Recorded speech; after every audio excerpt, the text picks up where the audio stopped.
Детский, детский шутки, допустим, без вообще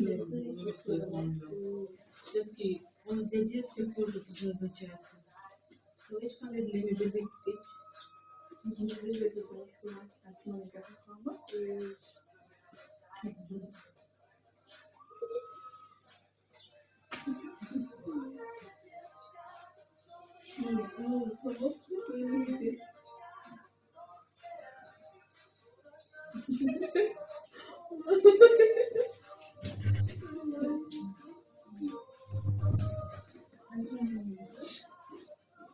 Видимо, детек, если